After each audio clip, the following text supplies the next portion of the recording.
There was at one time a creepy story that originated around the Cochrane Road and Murphy Crescent neighborhood.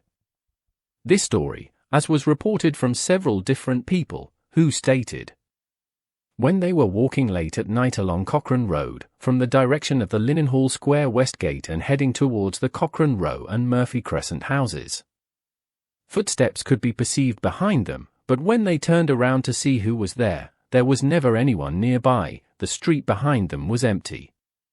As a young boy, I clearly remember one particular night during my great-aunt Kate's wake. The year was 1958, and the location was number 1 Murphy Crescent. There were a number of adults present in the living room that night, and they were all sitting quietly talking to one another. My brother David and I were loitering at the back of the room, delighted with the justification for being up late. We were listening in fascination to everything that the grown-ups were talking about. I'm sure you can recall the old saying, "Little pigs have big ears." During the course of the adults' conversation, the sound of footsteps could be clearly heard walking along the footpath just outside the house. The footsteps had the unmistakable resonance of ladies' high-heeled shoes, and apart from the fact that it was rather late at night, there didn't appear to be anything remarkable about that, but that was not the case for the adults in the room. Their verbal exchanges withered away. It was almost akin to someone having turned down the volume control on their conversation. Eventually the grown-ups' dialogue resumed, but they spoke in hushed tones. It was almost as if they did not want us children to hear what they were speaking about. But as I said earlier, little pigs have big ears, and we did understand what they were discussing. One man in particular had a most fascinating story that he repeated to the others in the room. I will not disclose this man's name here, but for the moment I'll simply call him Pat. This then was Pat's tale. Pat's story.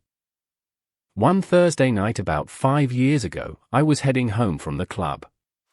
It was a wet night, with a promise of heavier rain to come. I put a bit of a step on as I headed along Canal Quay. I wanted to get home before the weather really got bad.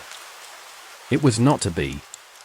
Just as I got to Sands Mill, there was a flash of lightning, only to be followed by an almighty clap of thunder.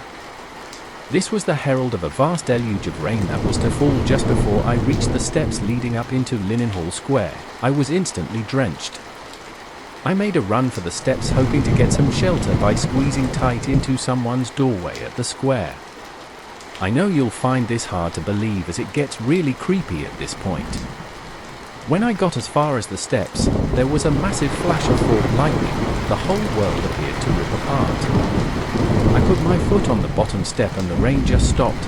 It was so spooky. As soon as I touched that first step, the weather instantly cleared. It was akin to me having walked into another room.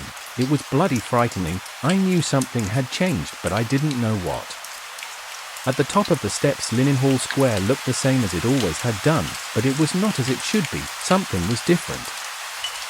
After ascending the steps, the rain had reduced to just a light mizzle, and I looked along the first block of houses. Nothing amiss there, just as it always looked, but it somehow felt oddly different. As was to be expected, there was not a lot of people about as it had been raining but a short time ago. There were, however, 2 young men standing huddled in a doorway close by. These 2 young men didn't pay any attention to me, although they would have known me quite well. It was almost as if they couldn't see me, they just carried on with their argument. These 2 young men were standing in the shelter of a doorway and appeared to be having a disagreement about something. The 2 youths were totally oblivious to my nearby presence and carried on their spat, unconscious to the close scrutiny of their tete-a-tete by someone else. "I'm telling you," argued one of the youths. "I have this tip on good authority. It's a sure cert, early miss to win in the National Saturday week. I mean, it's got to be worth a bob, isn't it? Why am I standing here on a cold, wet Wednesday night having this same conversation with you again? I've told you before that I've more to do with my money than waste a shilling on another of your assured horse racing tips," answered his friend. I must say, even though I felt a bit bewildered and startled by all that was happening, I had to laugh at these 2 guys. A conflict was so typical of them. They didn't even look my way, but they must have seen me. I moved on to the bottom of the second block and could hear the subdued sound of music playing softly from a wireless in McElroy's house. The song playing was, "And Shelton singing If You Ever Fall in Love Again." All this, the misty rain, the gentle music and the weird awareness that I was feeling, lent a very ghostly atmosphere to the surroundings. I was thinking, I need to get home and sort all this out in my mind, so I headed on through the square towards home. All was eerily quiet, not a sound penetrated through the misty rain, the blanket of silence was all-encompassing. This quietness was the phenomenon that made the next occurrence in my journey home even more sinister. Unexpectedly I detected the sound of footsteps walking behind me. It was the unmistakable sound of ladies' high-heel shoes scraping on the wet tarmac. I must confess that sound alarmed me, coming as it did after all the other creepy occurrences that had taken place that night. I turned around so as to observe who my unexpected female follower might be. There was no one there. The street behind me was completely clear, not a soul was present. The road behind was completely deserted. I moved on and the footsteps started following me once again. I turned around once more with the same result, just a vacant street bare and empty in the lightly falling rain. The dark deserted windows of Linenhall Square's old hospital building stared down at me like scary, intimidating eyes. This landscape added a sense of menace to the surroundings and I felt somewhat frightened and a little intimidated by it. The footsteps behind me persisted, the empty rooms and halls of the old building aided by the draft from a rising breeze, sang a ghostly melody. To my mind it was disturbing. I walked a little faster, the mysterious lady kept pace behind me. I was almost at a stumbling run by this time, the footsteps kept pace and the desolate old edifice of the hospital laughed with a ghost-like echo. Was it laughter? No, it was thunder. Once more came the unmistakable resonance of thunder. For a second time that night, the atmosphere was torn apart by a massive thunderclap and an enormous flash of lightning. Once again the world was ostensibly ripped apart by this phenomenon, and as before when I moved forward once again, it suddenly ended. The mysterious heavy weather cleared, only light rain kept falling. The footsteps following behind me had ceased to exist and everything was back to normal. There was no longer any strange oppressive emotions, no ghosts, no more creepy feelings and especially no more mysterious ladies. At last I was going home with some semblance of peace. The next morning I pondered over the events of the night before and concluded that something wasn't right about what happened. I was missing a small clue, something didn't fit.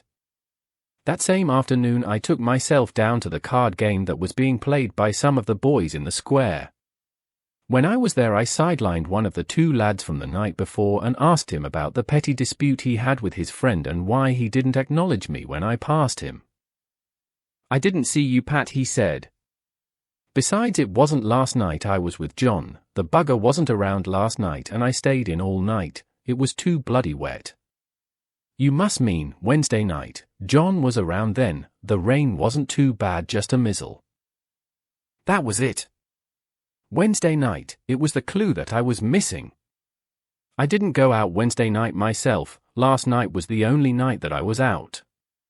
So, when thinking back I remember now what the lad replied. He said, "Why am I standing here on a cold wet Wednesday night?"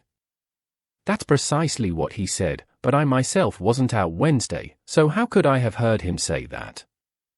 How very strange. But I guess I'll never get to the bottom of that conundrum.